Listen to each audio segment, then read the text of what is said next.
Wales film international தயாரித்து ஜெயமுருகன் நடிக்கிற ஜீனி படத்தோட ஃபஸ்ட்டு சிங்கிள் வந்து இன்றைக்கி 8:10 பிஎம்க்கு ரிலீஸ் ஆக போகுது. ஏஆர் ரகுமான் தான் இதுக்கு மியூசிக் பண்ணியிருக்காரு.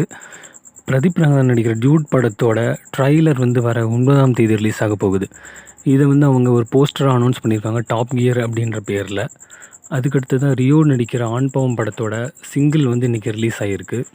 இது மட்டும் இல்லாமல் ஹரிஷ் கல்யாண் நடிக்கிற டீசல் படம் அவர் கெரியர்லேயே அதிகமான பட்ஜெட்டில் தயாராகிருக்கு. இந்த படம் அக்டோபர் 17ஆம் தேதி ரிலீஸ் ஆக போகுது.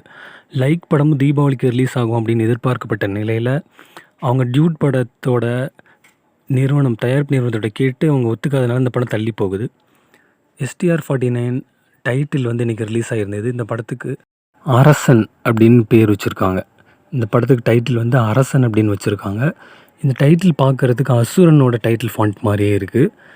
இதோட போஸ்டர்ஸ் அஃபிஷியல் போஸ்டர்லாம் பின்னாடி வெளியாகும். அடுத்தது கம்பி கட்டின கதை நட்டி நடராஜ் நடிக்கிற படம் அக்டோபர் 17ஆம் தேதி தீபாவளி முன்னிட்டு வெளியாகுது.